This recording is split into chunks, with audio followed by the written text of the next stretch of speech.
Welcome to Self-Helpful. I'm your guide, Kevin Miller, and I curate the sea of new personal development messages to bring the most influential leaders onto this show.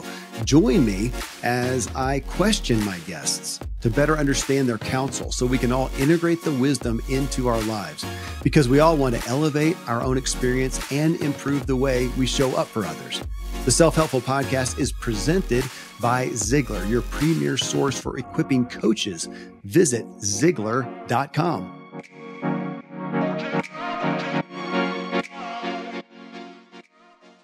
Hello, Self-Helpful listeners.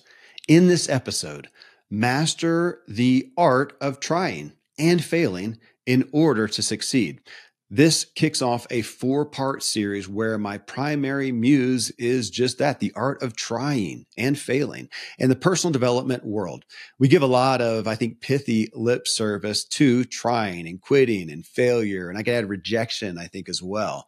But as a culture, even amongst aspiring people like us, I feel we often fail to grasp a healthy and ultimately productive perspective on these concepts.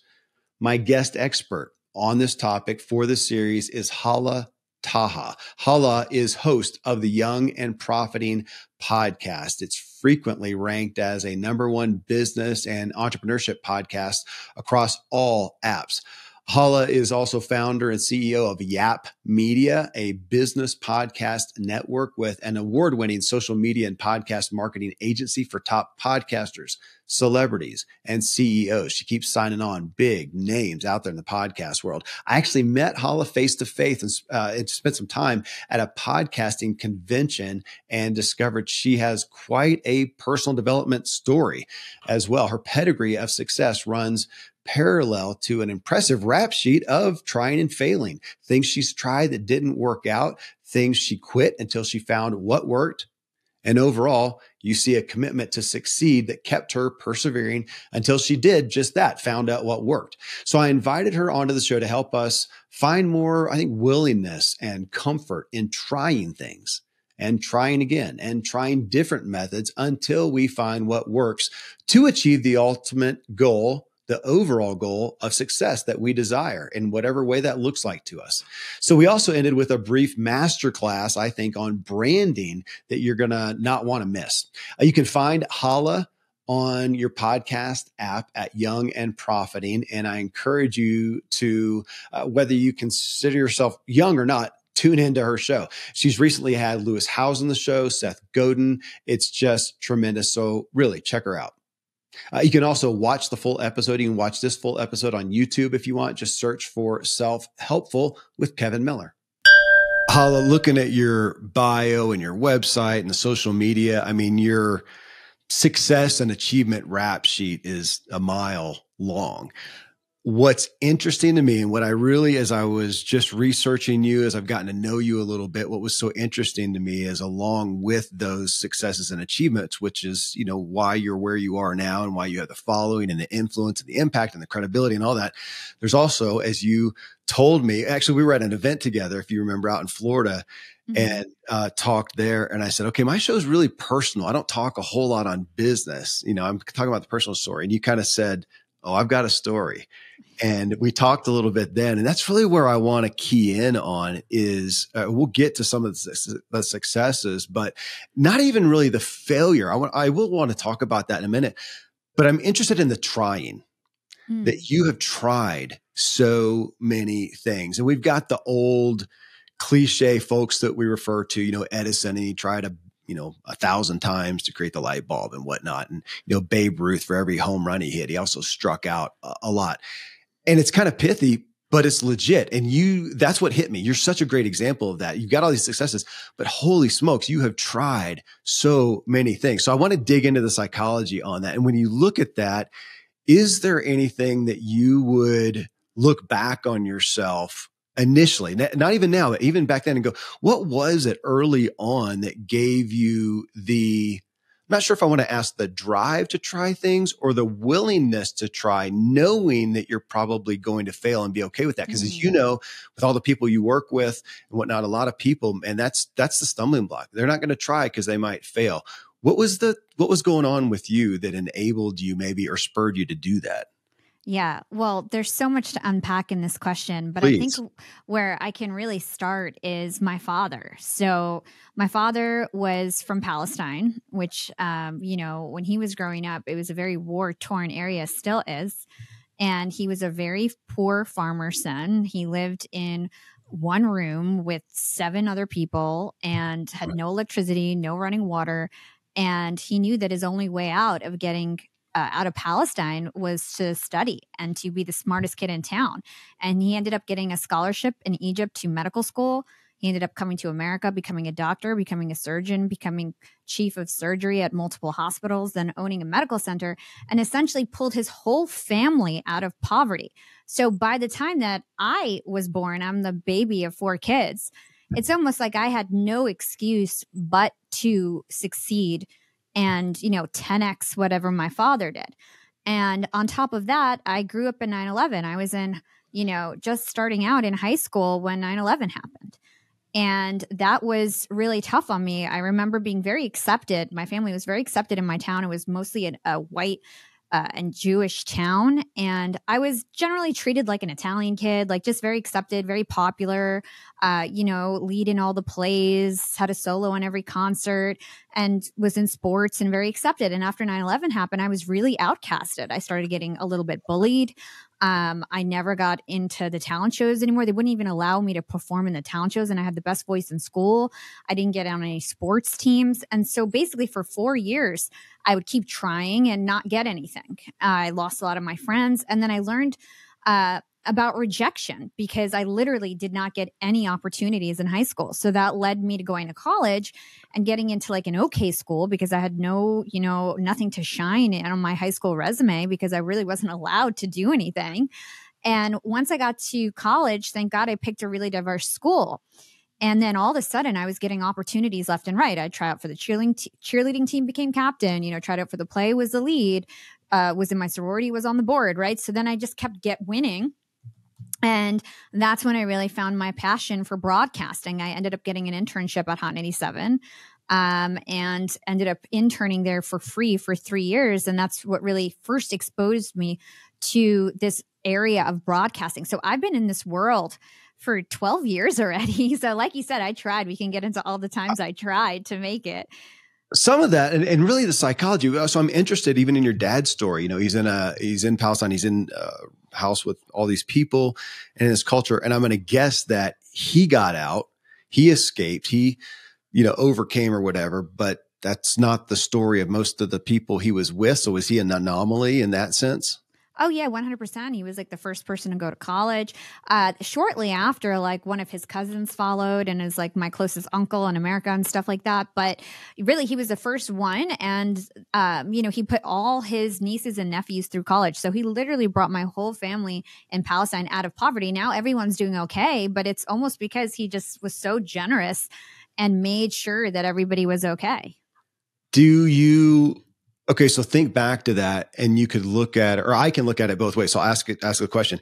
Did you feel some or both of, or only an expectation to, as you said, like to 10x? Gosh, my dad did this. I need to like 10x that. Did it feel like an expectation, even a pressure, or did it feel more like a privilege of, gosh, I've been blessed. I want to, take advantage of that and honor that?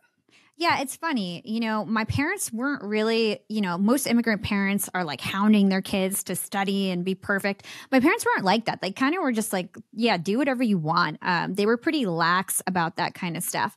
But I felt inspired by my dad. Okay. Like I would always think of him like, oh, he's such a hero. He's so generous. Like I hope to achieve, that amount of success. And I felt like I had to do it. And all of my siblings are very successful because when you have that kind of a role model, it's really hard not to become successful when you have somebody who is such a great role model in that way. So I feel like it was pressure because it would be like a shame if I was the only one who didn't make it. But I was really the black sheep because all of my siblings are doctors. And you told me that. I was going to ask that. Yeah, keep going. And my cousins, like I said, my uncle sort of followed in my dad's footsteps and did the same track as him. He's like 10 years younger. And so he lived down the street and he's got 3 kids and all of them are doctors. So my whole immediate family is doctors. And I was the only one who chose this really unique entertainment path. And so for a long time, because it took me so long to make it, I was definitely the black sheep. And my dad was really my dad passed away, but my dad was really the only person who clearly supported me. And he would just be like, don't worry, like, you're going to be the boss of everyone. Like, you're a star. You've always been a star. And like very much pushed me to follow my dreams.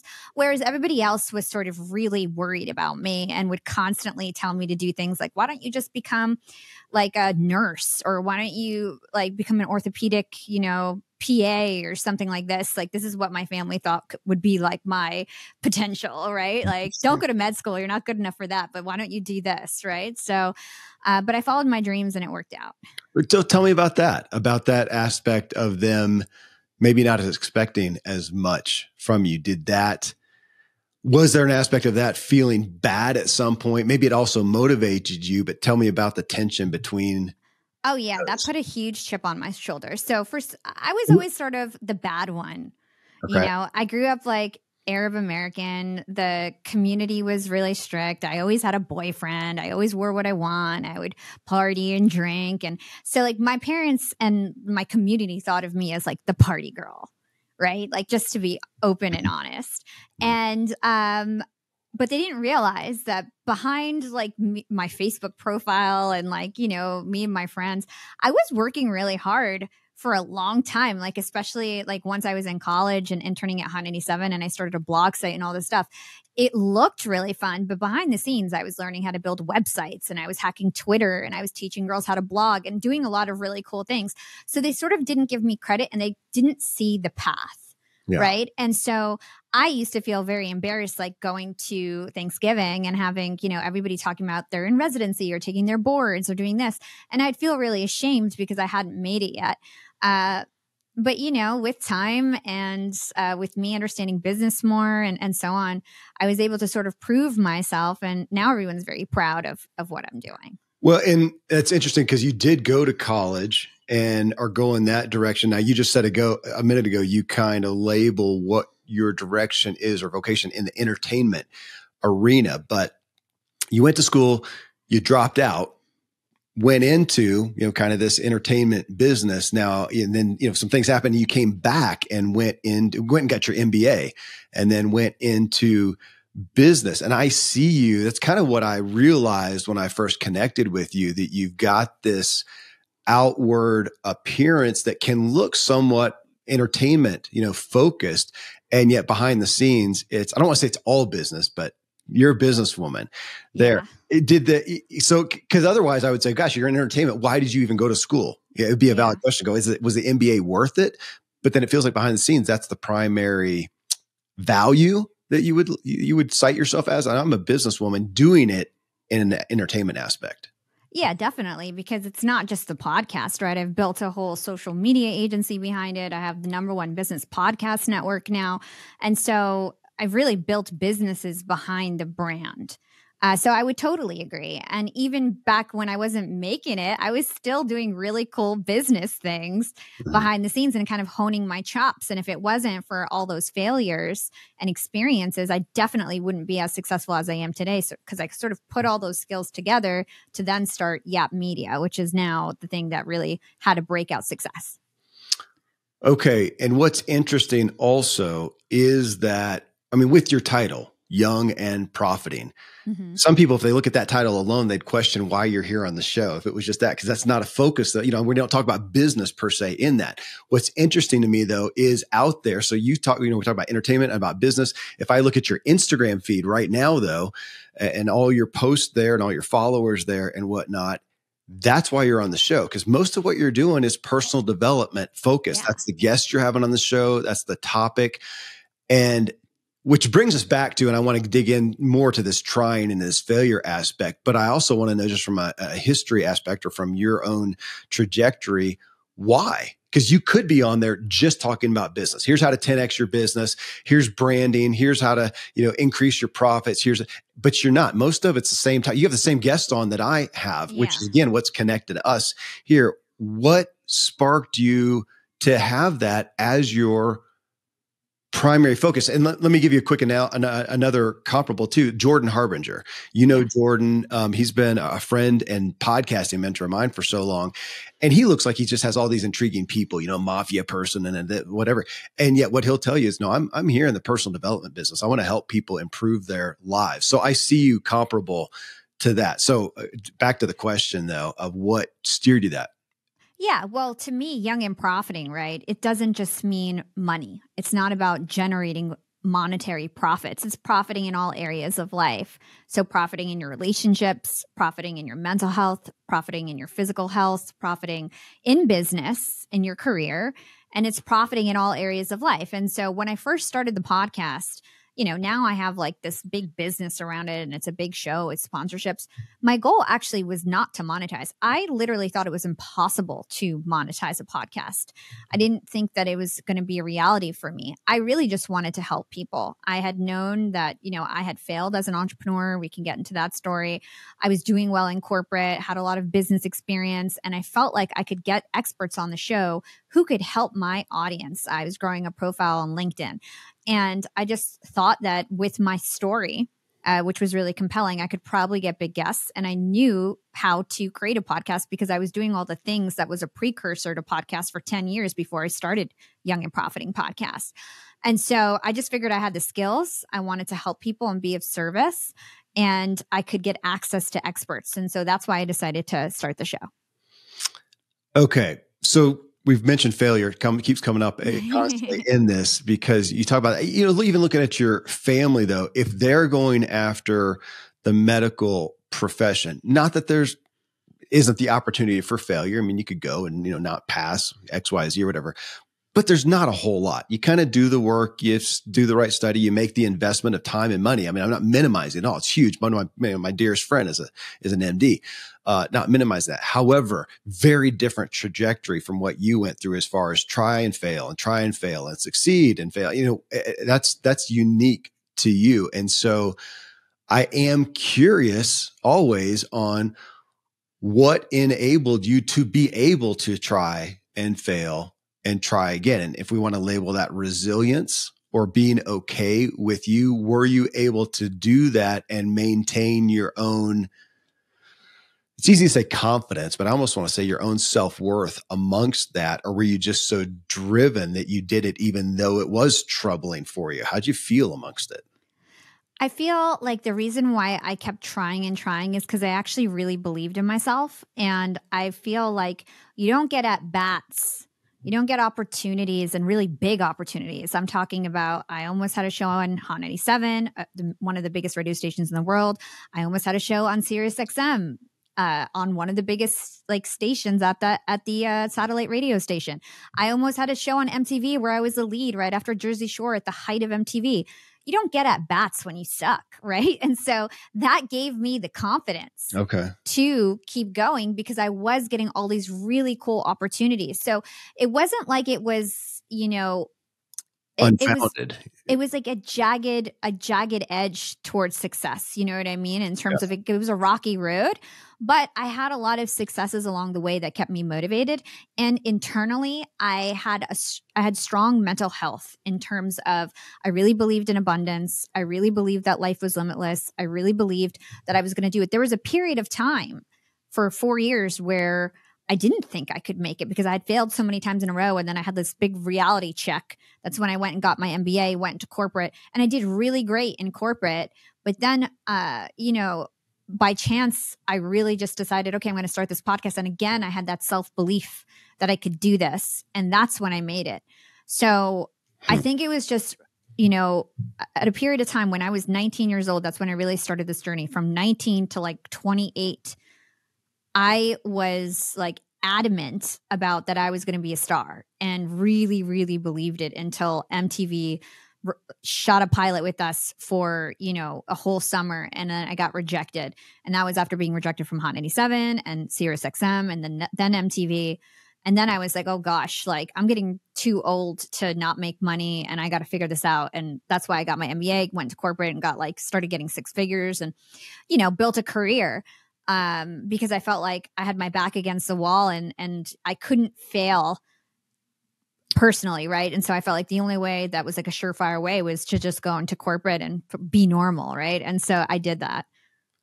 Okay, it's curious to me because I hear and honor, a strong mental health. You said you had a feeling of abundance, which we could say is, an aspect of genetics and also just your upbringing. You saw that obviously in your family. And you said a good self-belief, but I want to play with that a little bit because it's interesting. We would want to say that we should have a good self-belief, feel good self-worth, no matter what, even if we fail. Okay. That's what we would say. This is personal development, right? Okay. We would say that you should have that. And yet the proof of what happens in our lives, it's just so hard to deny that. And so I'm hearing you saying that you struggle with that too, even with that self-belief, even with that abundance. When you had a track record for a time of failure, you start to doubt that, or that comes into question. And what I'm hearing is what you did then is go after some things that you could succeed at, almost to kind of prove it to yourself, kind of to get you back up. Fair? Yeah. And I feel like at some point you have to be responsible, right? And so I just felt like, all right, well, it's time for me to, put my big girl pants on and I didn't realize I was holding. I thought I was stopping forever, but at least hold this dream so I could make some money and, regain confidence. And that's what I did, right? I crushed it in corporate. I graduated 4.0 on my MBA, top of my class. Compared to my undergrad, I graduated with a 2.3, like barely graduated, right? So it's like I totally proved to myself that I could do it. And then did really well in corporate and started making six figures, was like the C-suite pet and, was the face of the young employees at Hewlett Packard, and then later went to Disney and did a great job there too. And so, I had to prove that to myself and also get the skills and confidence back, because I had a lot of confidence as a young girl getting a job at Hot 97, getting an MTV, basically a show on MTV. Of course, that gave me confidence. But all those failures made me realize, like, I really got to work on myself. I really got to figure out my career. I got to make my parents proud. Like, I've been doing this for, 6-7 years and it's sort of hasn't panned out. I got to figure something out that's going to actually sustain myself. Yeah. Because I was entering like, my later 20s, and I felt like, okay, like I can't just play around anymore. I got to get serious and figure out my career. It's interesting. I was going to ask you, because again, I'm asking you as an individual, but you also work with, coach, consult, mentor so many people, and especially in your demographic. And I was going to ask what you look for as predictors of success in someone, in essence, because we could look at, knowledge and skill and brilliance and experience and whatever. And then also, these are my notes, and then I might come to what you just said though, or confidence, resilience, optimism, grace, whatever. But you usually use the word responsibility, which is a hot button word for me. Where would you, so as I say that, predictors of success, I'm going to say, gosh, when I hear your story, I'm going to say that would be the key quality that would it be, would you agree with that, is responsibility. You took responsibility for yourself, because we're in a culture right now where that is lacking.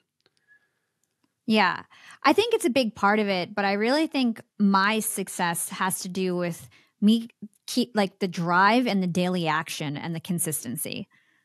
I think in everything that I do, I always give 110%, and I'm always, working extra hard, putting in the extra hours. I'm really smart, but it's because I've got so much experience, right? Yeah. And I've put in the work. I've put in the hours. I get obsessed with things, right? I got obsessed with podcasting, for example. I learned everything about it. I probably know more about podcasting. There's probably like 10 other people who know more about podcasting than me. That's how I really feel. Same thing with LinkedIn. I figured out everything about it and I became like the number one expert. So I think my success has to do with getting so obsessed with something that I learn every single thing about it that I need to learn.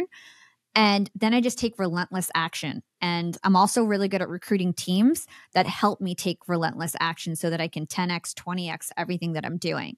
And so from the start, when I was an intern at Hot 97, I was like queen of the interns.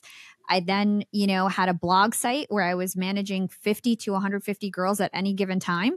I had 150 girls at any given time working for free for me, blogging for a site, hosting parties for me that I would train and volunteer. Then when I started my podcast, I had 20 people who worked for free for me for 2 years. Now I have 60 employees at Yap Media. So it's like for a long time when I didn't have money, I was able to recruit volunteers to help me grow everything. And then once I had money, obviously, like, it's a different story. I'm paying everybody. But it's like that ability to motivate others to help me with my mission has really gotten me really far. So I also think that's a secret of my success, is like the ability to motivate others to work alongside my mission. That's interesting. We had Patrick Lencioni on the show not long ago, and he has his working genius profile. One of the 2, 4, 6, 8, I think he had 8 categories. One of them is galvanizing, the ability to kind of inspire and get people to, I can do it, but it doesn't give me energy. It's not, if I can offload it, I will. It's not my working genius. And it sounds like that's one that you would put at the top of your list. 100%. I feel like I've had so many examples of doing that. And I definitely don't think I would have grown this podcast by myself, or anything that I've done. I couldn't have done by myself. It was really the ability to motivate others to help me. All right. Well, tell me about, so another aspect of this, failure, try and whatnot. I mentioned Babe Ruth, early on. It's a great analogy. And we would say, I think he's who we kind of refer to as, always swing for the fence, always go big, go home. We all know that kind of thing. Yeah. And it feels like you have been able to do that. But I'm going to say, were you able to, because you had faith that things would work out? As we know, a lot of people don't. Man, if I go all in and things don't work out, I'll be destroyed. I'll be wrecked, which I don't have a whole lot of stories of people who do that. I don't have a whole lot of friends who go, yeah, he was an entrepreneur. He went out and tried something, totally failed, and now he's literally homeless. I don't know a story like that. Maybe it happened, but that's what we feel a lot. And so in that, do you tend to be like that I'm going to go all out, but it's also because there's a faith that, if things totally go upside down, I'm not gonna die. I'll still be here. Yeah, I think that I always had, the confidence to keep trying. And I always knew, just based on my past experience, that as long as I work hard and take action every single day and have a plan and have faith that life is limitless and I can achieve whatever I want to achieve, there's a good chance that I'm going to at least get very close to getting what I want. And if not, I'll at least have learned a lot of skills along the way. And so I definitely always believed that I could do anything so long as I worked hard. Like, one thing that I think differentiates me from other people who start a podcast or want to become an influencer is that I really put in the work. You know what I mean? I really put in the consistency and the daily actions, and it didn't happen overnight. I put in the work and learned everything I needed to learn to ensure that I would have success. So I think it's more of ensuring to do the hard work, understanding that a lot of things is just a volume game. Like, for example, getting big guests, it's just making sure you send out a massive amount of emails to get them, getting sponsors for my show. I make sure I have a volume of I just do the work to make sure that I can get whatever result that I need. Oh, okay. Well, speak to that. That's a hot topic out there right now, is the hustle culture. And you've got some people saying, you need to work 24 hours a day, and some saying, no, you don't. You need to work smart, but not that, it's not that your whole life is nothing but work, which we were talking a little bit about play before we got on the mics here. Tell me where you fall there. Cause the hard work, you got to put in the hours, like you said, you got to put in the volume. And yet there's also, it seems like there's a lot of controversy right now around the hustle culture. What's your take on it? Well, I think that everybody has their own ultimate goals. So everybody has the amount of success that they want to achieve. Everybody has, their personal definition of success. And while I think that it's not healthy to hustle forever, I definitely think that especially in your 20s and 30s, you should be sacrificing 5-10 years where you're just basically working if you really want to be successful, and if you want to be a successful entrepreneur, for example. So for me, for 4 or 5 years, literally all I did was work. I worked every single weekend. I worked 18-hour days for a long time. I was working a corporate job plus had a big podcast. And so literally 18-hour days, hustled with 2 jobs, and just worked my butt off. Now, It's not the healthiest thing with relationships. Luckily, I had a partner that also was working really hard. So I got to do it with somebody who also was hustling, right? And that's pretty important to have a support system with somebody else who's in the same mentality. But I believe that sacrifice temporarily is good, right? Sacrifice temporarily can really help you set up your life so that later on you can do whatever you want. Now, I have no meeting Wednesdays. I don't have any meetings on Wednesdays. I can go get my nails done. I can go get a facial. I can go do whatever I want on Wednesdays. Now, I never work on Saturdays and Sundays. If my team tries to get me to work on Saturdays and Sundays, I usually push back. Sometimes I will if I absolutely have to, but I definitely try to enjoy my time. I definitely try to, shut off my computer after 7 p.m. I used to work till midnight every night. And so sometimes if I have to still, I will do that because I want to succeed and I have a really ambitious goals for myself. But because I did all this setup and for 4 or 5 years, all I did was work, I'm set up for success now. I've trained other people. I've got money in the bank. I don't need to, keep spinning my wheels. And I think it's important because some people refuse to sacrifice ever and then wonder why they haven't really built anything, because it takes sacrifice to build something. And it doesn't have to be forever, but temporarily, I do believe that sacrifice is a good thing. Well, I appreciate you using the word temporarily there because it feels like we have a polarized view of it. Somebody who's just, they're not going to do what it takes. And then somebody who devotes their life to the 18-hour days and it never stops. And we know a lot of people like that. And that seems to get the attention instead of here. And, I remember, building my home years ago. We didn't have the time, money, we didn't have the skill, and yet we wanted this big house for our kids in the woods. And for a 9-month period, I stayed out there. I mean, they would come in and visit, but I literally stayed out there. I'd help the guys. We'd work during the days on the house, and then I'd go into the trailer with my internet or my satellite internet, which sucked back then, and do my business to keep the lights on, whatnot. And it was so hard to make that sacrifice, especially with family, take time away from family. Mm-hmm. And then it ended. You get your certificate. Anybody who's built a house, you get your certificate of occupancy, and all that work resulted in a house. We moved in, and the next day we're in the house. I'm not building it anymore. I got a lot of time. I can work on my business, play with the kids. So I appreciate the temper. I feel like we miss that in this hustle culture. It's like, oh, you either do it or you don't. Well, how about you do it for what I hear you saying? How about you do it for a time to get to this place? And then maybe you don't have to as much, or maybe you get to take a break for a little while and you'll do it again, like you talked about. Yeah. And I think one thing to note is that, like, really, you can't build anything without focus and consistency. And also, it depends on your timeline. I was trying to do something enormous. I wanted a #1 podcast. I wanted an award-winning social media agency. I didn't want to do it over 10 years. I wanted it now, and so I put in the time. You can also build something slowly and not sacrifice. But if you really want something big and build something, usually it takes like consolidated time and focus, and that requires sacrifice. And that's why it's really important to try to do those things in your 20s and 30s, maybe before you start a family, because once you bring in kids and all these things, it's a different story. So now I'm thinking about family and having kids and all this kind of stuff, but it's only because I'm ready. I've done all the work. And I think it's even more tricky for women to try to prioritize their time and make sure they're able to sort of build something before they're a mother and so on, because I think it's really hard once you become a mother and have a family. Yeah, well, I'm not going to advocate one way or the other, but I can testify on the other side that having a kid at, 23, I think, sometimes I look back and go, bro, you could have, taken a couple of years to make some money first. It does it makes it more difficult. I think either way you can make it, but it's helpful to get your foundation before that happens. I have some feelings for that. Yeah, for sure. Tell me about the, if we're talking about hustle culture, I'd be curious to hear your perspective on in essence, the plan B. I mean, there's a consummate business thing. Go all in. That's been my history, Hala, for the most part. You're going to go all in, go commit. And I have some really good testimony for that, where I'm a proponent of it. And I have some where I question that, kind of like, don't keep your day job. And I think in my past, I've motivated some people maybe errantly to, just quit it, go all in and go gangbusters. I think they could have used a little bit of a side hustle for a while, which I know you talk about.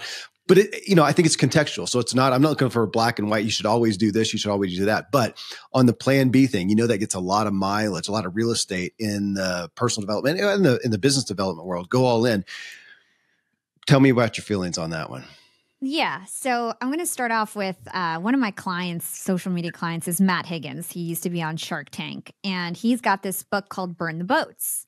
I don't know if you spoke to him about it, but basically the concept is, in wartime, back in the day, military leaders, when they would send their troops off to war, they would burn the boats so there was no way to retreat because they knew they would fight for their lives if they burned the boats.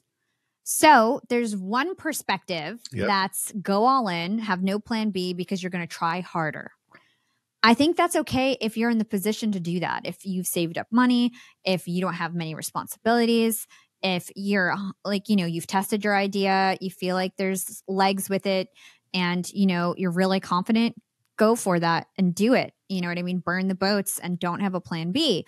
But for me, when I started Yap, Young and Profiting podcast, I had already failed as an entrepreneur. I had a website, a blog site. I had failed in terms of being a radio personality. Yap was my 5th or 6th show. The other ones had failed. And I had an event business with my blog site that failed. So I had lots of failures. And I was finally in a very steady corporate career and doing really well in corporate. So I was not ready to give up that corporate job. And I had a lot of anxiety about letting go of my corporate job. So I built Young and Profiting for 2 years as a side hustle. And I'd wake up super early, work on my podcast. Like I said, I had a team of 20 volunteers in a Slack channel. I would teach them how to do everything. So I had a big podcast almost from the start. But I had this team that was enabling me to work during the day in corporate. And then I would come home from work, make dinner for my boyfriend, and then, keep working, right? And so I did this for 2 years. And then when COVID hit, I found myself with more time. I was working at Disney at the time. I had no commute. And a lot of the guests that would come on my show, they would continually ask me when the show was over. They'd be like, Hala, how did you grow your LinkedIn profile? I'm one of the biggest influencers on LinkedIn. Hala, how did you grow your podcast? Can you do this for me? I want to start a podcast, or I want to start a LinkedIn profile. Can you do this for me? And I'd always be like, no, I'm sorry. I have a great corporate career. I just have a volunteer team, no bandwidth.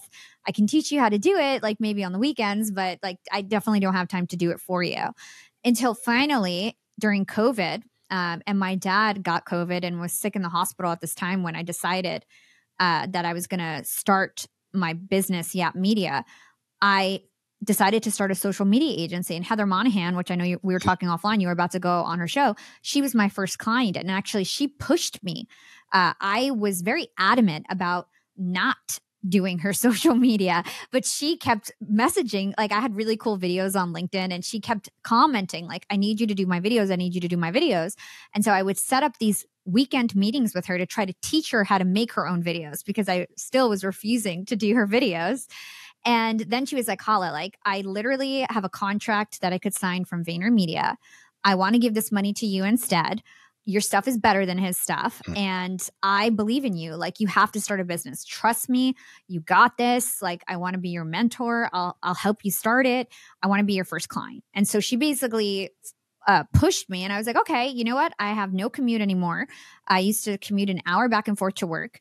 I was stuck at home because we were working from home. I was depressed. My dad was in the hospital, basically dying in front of my eyes, and I needed a distraction. And so I was like, okay, I'll try it. And so we crushed it for her. We ended up taking over her podcast. And then my second client was a billionaire. His name is Jason Waller, CEO of Power Home Solar. And it was a $30,000 monthly retainer. And it changed my life. All of a sudden, I was able to hire my whole team, basically. I was able to hire more resources internationally and things like that. Then my next client was Kara Golden, the CEO of Hintwater. I took over her stuff. Then I took over Hintwater's marketing. Then I took over 1-800-GOT-JUNK, the CEO's profile and all his marketing, and it just huge contracts. At the time, the economy, I don't know, people were really spending money at the time. So I was making well over $100,000 a month. 3 months into starting my side hustle, my podcast at the time was not making any money yet. Yeah. And so all of a sudden I created this whole business from my podcast and my volunteer team. And I was still working at Disney. It took me 6 months to quit my job. And really what pushed me over the edge to quit my job is I got an interview with Matthew McConaughey, and I got on the cover of Podcast Magazine, and I was making so much money. I decided there's more opportunity for me to leave my job than to stay. But it took me a long time to I was basically building this whole business while working in corporate. Yeah. And I had all these huge clients already, but it just took me a long time because I was so scared of failure. But once I knew there was basically no risk, I quit my job and became a full-time entrepreneur.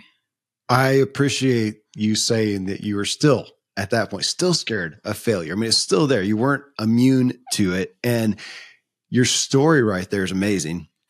I knew a little bit about Heather. I didn't know about the other contracts. And it sounds like I hear somebody going, oh gosh, wasn't she lucky? And my thought is, yeah, luck as my favorite definition, when preparation meets opportunity. You'd been preparing your butt off, doing the things that nobody else would do. And then when the opportunity arose, you were ready for that. I hope that, my audience not only listens to this, but shares it with their younger counterparts as well, because this is a message we're not seeing out there a whole lot. We're not hearing the behind the scenes of it. We may hear the hustle, but we don't hear the motive. We don't hear the resilience. I mean, you are showcasing a good aspect of this aspect of resilience, but I don't think we hear a whole lot about in this business context. Brene Brown's talking about it on an emotional side, but it doesn't reach over here. And you're talking a lot about that as you talk about failure and achievement, and the motives behind it is resilience. I hadn't had that in mind to bring up, but that's where I find us. So yeah, give me your thoughts there as you see this. I mean, you're seeing a lot of people, a lot of your peers that you're even helping. And I hear a lot about resilience coming from your story. Yeah, 100%. I feel like I just always picked myself back up and kept trying, whether that was as an entrepreneur, whether that was as a corporate professional, whether that was trying another show with a different angle, And I think one thing that is important to note is that I also wasn't afraid to quit when something wasn't working. Okay, hold on. I'm going to interrupt you. It's literally my next note here is on quitting. So you just stole my thunder, or you opened the door for it. Are you ready? That was it. Quit. Because yeah, you did. So tell me about that. Keep going with the story, but because we also have that. Yeah, it's the old Winston Churchill. Never, never, never give up. And there's a lot of times when I'm realizing in the past, dude, you should have stopped that vehicle though.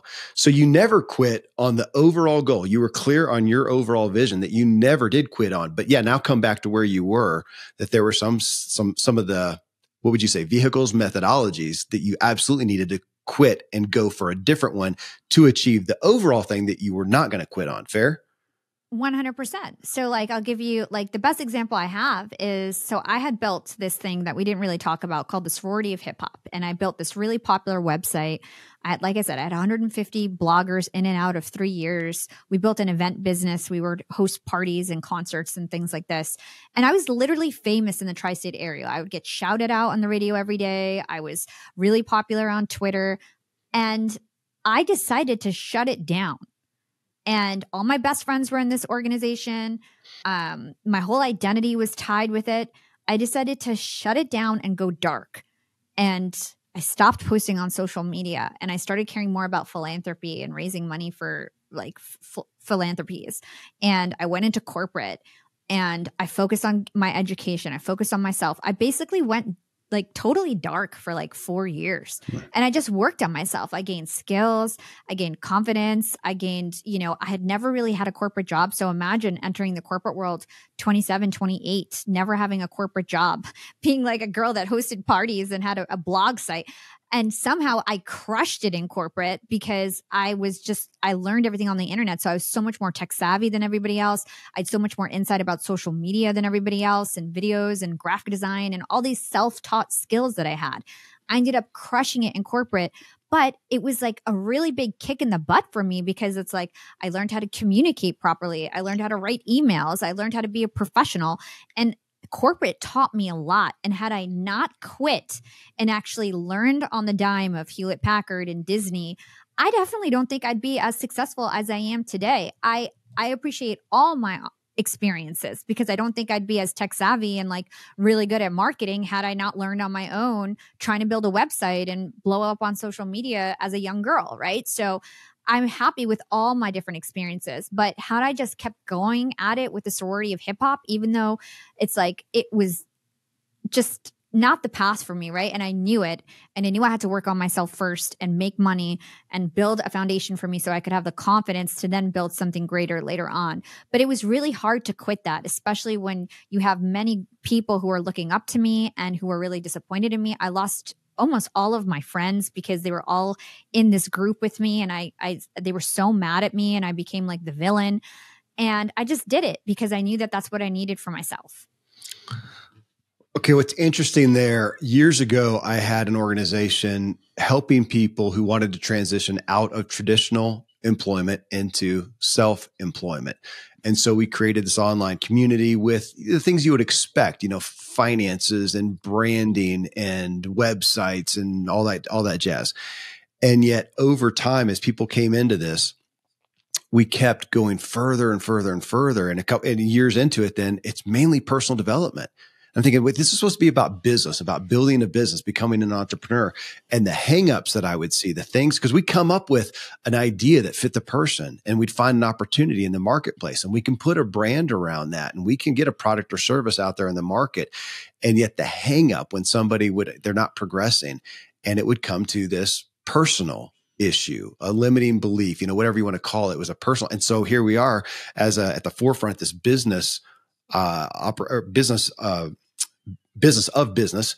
And yet it was personal development, which brings me back to where we kind of started here, that here you have, if I look on your website right now, Young and Profiting, and we look on your Instagram, which everybody can go there right now, Young and Profiting, go there and you'll see a lot of overlapping guests that I have here talking on, emotions and on resilience and these types of things. And that's what you're talking about. And I didn't know that story though, that's what you did. Even as you were trying to progress into business, I see you're saying, I took somewhat of a 4-year, it's a college degree time, 4 years to go get your personal affairs in order, figure yourself out, to kind of, we're kind of like on Maslow's hierarchy to go, you went after self-actualization. You're down here trying to kick butt and make a living. And you stopped and went up here and went after self-actualization school. Am I tracking? Yeah, 100%. I needed to work on myself so that I could, and at the time I didn't realize that I was going to go back to my dreams and give this podcasting thing a shot. I didn't even really think about podcasts at all. I was just trying to make some money and be responsible, like we were talking about before, and just set myself up for success. So to your point, definitely was just trying to self-actualize and have the foundations I needed to be successful. And had I not done that, I definitely don't think that any of this would have happened. I am going to take the opportunity on a kind of a more business track here, Hala, to ask you about branding. I know that's one of the things that you do for your clients, but even to your own personal story, a lot of this sounds like a journey of you figuring yourself out, figuring out what you want, figuring out what you want in what category, in what task roles, duties, responsibilities, and figuring out your own personal brand in essence. And now that concept that you've pursued personally is now your business as well. And you have succeeded. Well, I'm looking at you a lot. We have been, we've had some talks offline and stuff looking at business and podcasting, and I'm looking at you. And yeah, I've been doing this for you've been doing it a long time. I've been doing it even longer. And yet I look at you and I think, well, she just surpassed me really fast. And this branding stuff. And I continue to come back to it in business, and especially with podcasting right now, that we can have great content. This is what I'm seeing even with myself. We've done well, but we can do weller. And to look at that, I go, it's not our content. It's not great conversations like this that are just going to organically make my show go through the roof. I have to go play the game. And you and I have talked about that. It's frustrating to me somewhat of, okay, really? I've got everybody say, my guests say, oh my gosh, this is the best show ever. The listeners often say, oh my gosh, this changed my life. And I'm thinking, well, great. Why aren't we getting as many listens as Rogan? Well, we're not. And he's playing the game well. And you have done a really good job with that. So with that said, that preface, talk to me about your perspective on branding, on taking somebody, and again, no matter how good their content, their product or service, what has to happen in the marketplace right now as far as communicating well your brand so that people can or want to associate themselves with you? Yeah. So I have a framework. I have a 2-day LinkedIn masterclass, and day one is really all about developing your personal brand. And I have a framework that I go through. And first of all, you've got to define your values. So your values are your decision-making compass. It's how you think, the actions that you take, especially when things are not going your way, when you can't think logically, right? So you come up with your key values. The other thing you need to determine is your audience. Whose problem are you trying to solve? What are these people like? What are their interests? What's their demographics? Really understanding your audience, because what you need to do is actually mirror your audience with your personality if you want to be magnetic. And when you think about branding, really, you're trying to become an old friend to people who don't know you. And in order to become an old friend, you need to be consistent in every action that you take online. So every single word that you write in your bio, in your profile, in your title, in your captions, in your comments, in your DMs, everything has to be consistent. Your visuals have to be consistent. So branding is consistency. And in order to have a strong personal brand, you need to understand what you want to be perceived as and really map that out before you even get started with content. Because otherwise, you're a big mess and nobody knows who you are, what you stand for, and you're not consistent. So back to the framework, personality, what people get wrong is they try to just go out with their own personality. But really, you need to mirror your audience. If you want to attract a certain audience, people like people who are like them. So you need to make sure that you're mirroring the things that they would say, the tone that they would use, the words that they would use, the things that they like to talk about. That's what you have to think about when you're thinking about your personality. And then a very key part of this is the impact you want to make with your audience, the transformation that you want to take them on, the key messages that you're going to repeat over and over and over again in 1,000 different ways. So, for example, for me, life is limitless. You're never too old or too young to learn something new. These are some examples of messages that I'll communicate with stories, with motivational quotes, with the people that I have on my show, with my own with all these different ways that I can tell those messages over and over and over again. And then lastly, how are you going to deliver that message? Are you going to post videos? Are you going to post quotes? Are you going to, what are you going to do? What are the stories that you have that relate to these messages? How are you going to prepare yourself for success so that you can deliver on the impact that you're trying to make with your audience? So all of this is how you create a strong personal brand. And again, it's about stepping back and realizing how you want to be perceived so that then your face, your name represents more than you as a person. So for example, on LinkedIn, I'm one of the biggest influencers, and I do this for all my clients too. Your face is a very powerful tool. And when you're first starting out on social media, people don't want to share your face because you don't represent anything other than your name. And over time, when people get used to your face and used to your messages and what you represent, you become more than your name, your face. You represent an idea to them. You represent you inspire them. You represent the transformation and the impact that you want to make with your audience. Then people start to share your image on autopilot because your face represents hope for them. And so on LinkedIn, for example, I can post something up and put a picture of my face and I'll get hundreds, if not sometimes thousands of shares because people are not scared of sharing my face because I represent something bigger to them because I've done such a great job with consistent branding. Okay, I want to stick here. Okay. You just gave everybody, if you're listening, you just got like a 3 or 4 minute masterclass in branding right now. And because I want to emphasize again that I've seen this shift. I'm old enough. I've been in this long enough that there was a time. Well, I think that my show did well initially and got us to the place where we are now because we had really good content. I don't think that's working anymore. I'll ask you, do you see that as well? I mean, there's so many people out there, especially let's just look at podcasting. I could say this, I think in, business wide, but let's say in podcasting right now, there's people putting out great content. There's really established names, authors and experts and personalities who are coming on. They're putting out incredible content. And I hear it all the time. Their shows are going nowhere. That is not going on. I mean, unless they have, some big list somewhere else, some big audience somewhere else. But even that, somebody who's written a book and it's sold a zillion copies, if they haven't made an email list or they haven't gained an audience, now they come out with a podcast, it's crickets. And I hear it over and over. So the good content is, unfortunately to me, no longer working. We have to go play this game. And yet, I guess I want you to play with or speak to, because I am not you. I am not Hala. I don't have a pretty face like you, not to just make it that. I'm not animated. I'm not, I don't have that charisma even, in a sense. I mean, I think I have my own, but speak to that, because if we hear your message right there and go, oh gosh, now I have to mirror you. And you're saying, no, that's not, well, one, you're saying that's not legit because that may not mirror my audience. So tell me about that, about doing it in a way that is, let's use the word authentic, that is authentic to you, your audience, your age, your personality, your spirit, authentic to you, but still meets the criteria of what's got to happen out there if it's going to grow. Yeah, this is great. There's one thing that I just want to dispel that you just said. Okay. It has nothing to do with what you look like. One of my clients that is the most successful person on LinkedIn, his name is Marshall Goldsmith.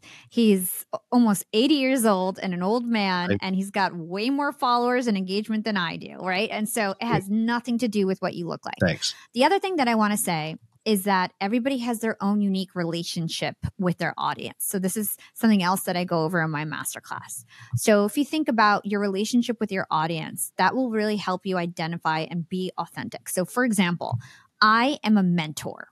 Okay. And I chose that word because I teach people, I help people, but I'm also their peer. I also am willing to take advice myself and interact with my community in a way that also feels like a peer. Mm-hmm. So I'm a mentor. Now, some people are experts and they're more, confident. They might be talking to their audience, not necessarily with their audience, because that's what feels authentic to them. They might be a little bit more, stiff is not the right word, but like not as friendly or bubbly, right?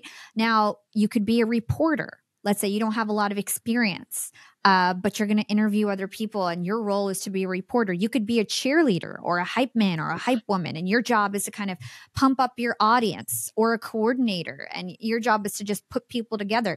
So you need to think about what that relationship is with your audience, and that kind of sets the things that you talk about and the way that you talk about them with your audience, right?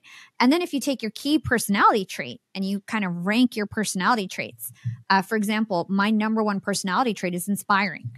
And so my brand persona is an inspiring mentor, but you can be like a confident expert. You can be a bubbly hype woman, right? So it just really depends on your top personality traits, what you think resonates with your audience and the relationship that you want to have with them. And then you can start to communicate and be authentic in your own role. Now, the other thing that I want to talk about related to like somebody who's creating content. Mm-hmm. This is something that I see that a lot of people get wrong, and that's only focusing on the content and the production. You need to be equally as focused on the promotion. So it's 50% production, 50% promotion. And I would much rather somebody spend less time on content and more time understanding how to market that content to their target audience. And that takes a lot of creativity and effort and closing the loop. Right. And so this is what people get wrong in podcasts. You can be a huge celebrity and you can have a lot of following on social media, and you can post your micro clips about your podcast on social media and in YouTube and all the right places. You can have great titles, show notes. You could do all the work and still get no results. And that's because you need to close the loop in marketing. You need to make it very easy for people to go from social to your podcast. You need to be visible where people are listening to podcasts and understand the tactics that work for whatever platform you're trying to figure out. So whether it's the audio apps and understanding the algorithm with the audio apps and how to rank, or understanding how to pull people from social to your audio apps by leveraging the DMs, or understanding how to advertise with podcast players to be visible to people who are already listening to podcasts, who are most likely to subscribe with the least friction, right? So there's all these things that you need to think about aside from just the content. The content is key, But I can make somebody successful with mediocre content so long as they're willing to do the marketing work. And a lot of people do, if you have amazing content, there's a chance you're going to be spread by word of mouth, but you need to be discoverable. And so there's lots of different factors that you need to think about. It's not just the content, unfortunately, because there's too much competition and too many people who are working on the marketing competing with you. Thank you. That's what I was fishing for. And again, admittedly, it's because I'm learning that lesson the hard way, going from where it felt like content was enough. And now we've evolved to this place and it feels like it is not. We're putting out, of course, the shows do well, but then on social media, not much has happened. And we put this great stuff, I think on Instagram, and we've got, the followers aren't growing that much. We don't get a whole lot of attention.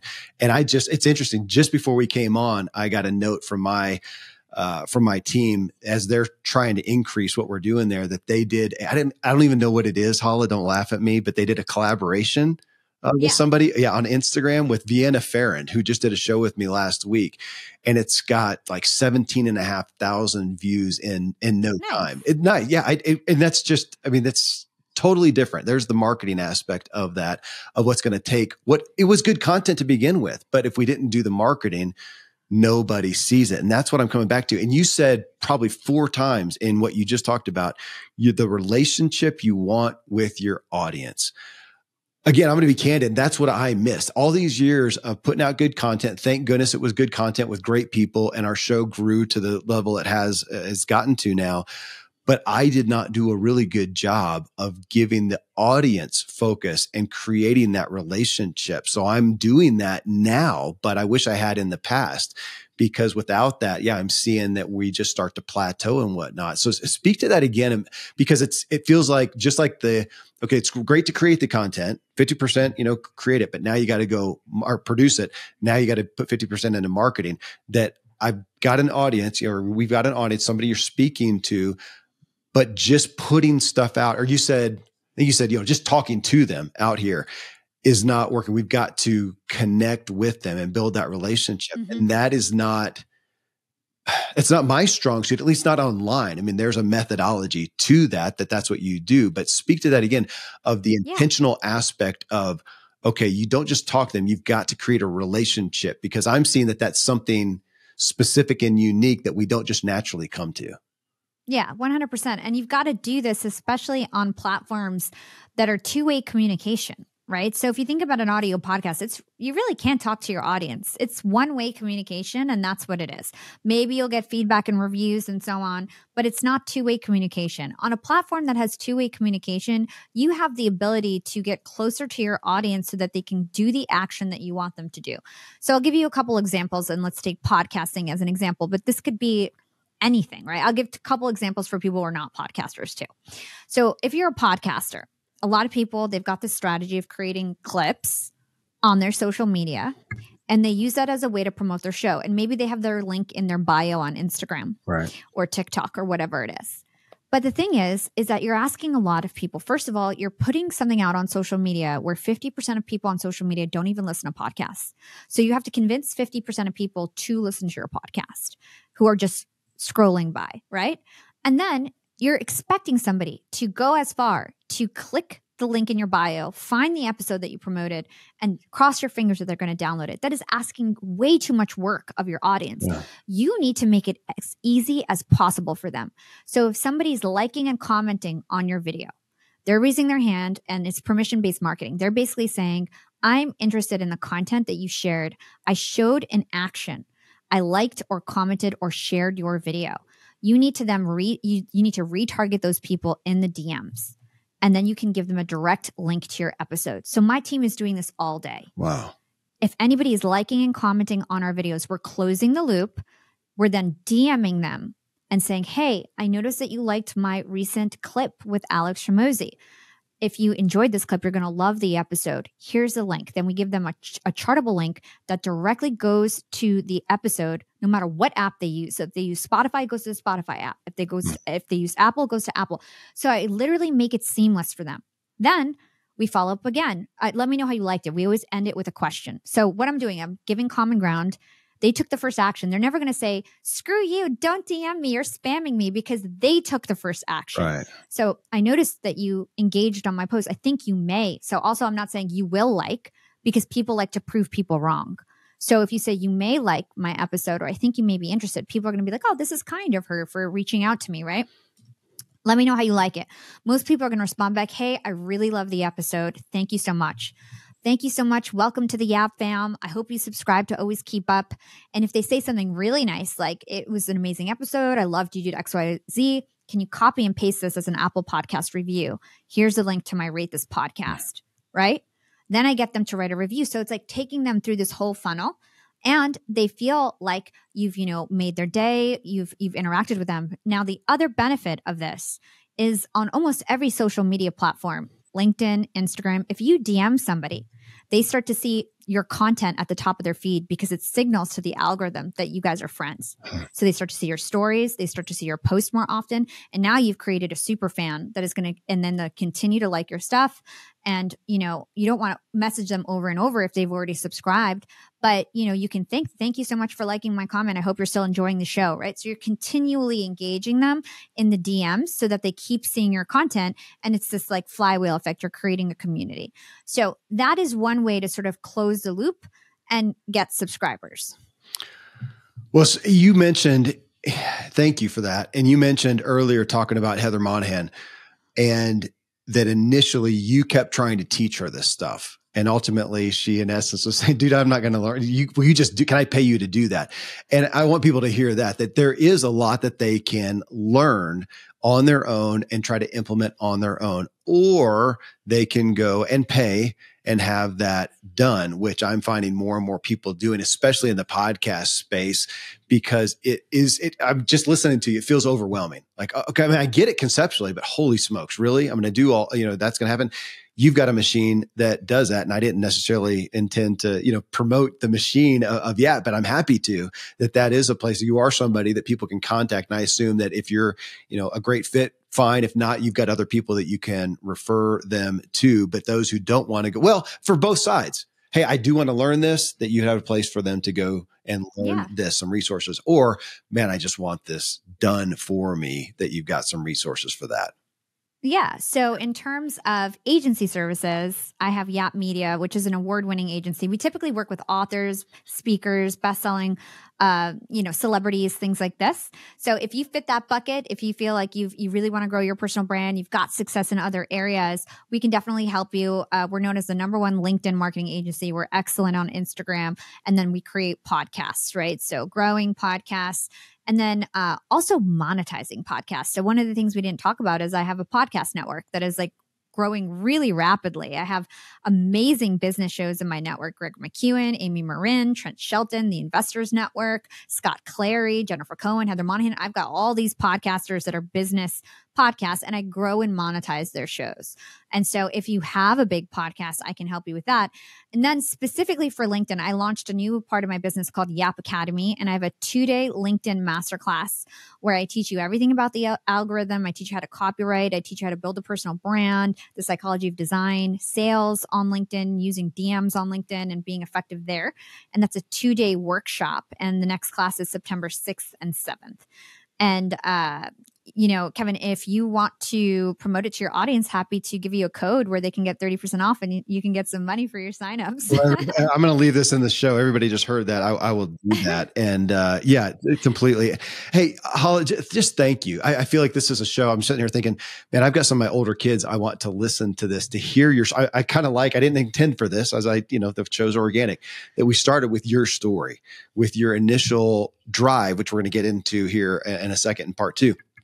But your initial drive that drove you these directions, and the trials that you went through, and then bringing you out to now your expertise that you're succeeding in, is just a great I think it's a great encapsulation of what we would all like to hear this, the current younger generation right now that we hear a lot of negatives about, especially, but that they know this kind of stuff and you're teaching it to them, and us older folks need to learn it. So, it's just great to hear your story. Thank you for sharing I was going to say the behind the scenes, though. We're about to do that as far as what drives you as well, which we've heard about, but we'll get a little more granular on it. But thank you for sharing that. And then going into this, I think I'll intro the show as, hey, we're going to learn about Hala, and then you're going to get a masterclass real quick here in some, in business and in marketing and whatnot that you need to hear. And yeah, I'd be happy for a lot of people to connect with you because I think they need to. So thank you for being here. Thank you for doing what you're doing.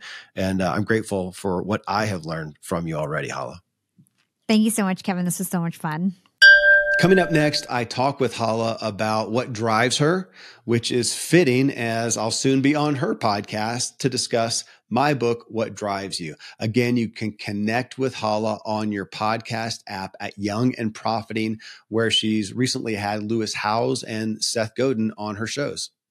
Friends, thank you for tuning into SelfHelpful, where I curate the sea of new personal development materials and help you integrate wisdom into your life, because we all want to elevate our own experience and improve the way we show up for others.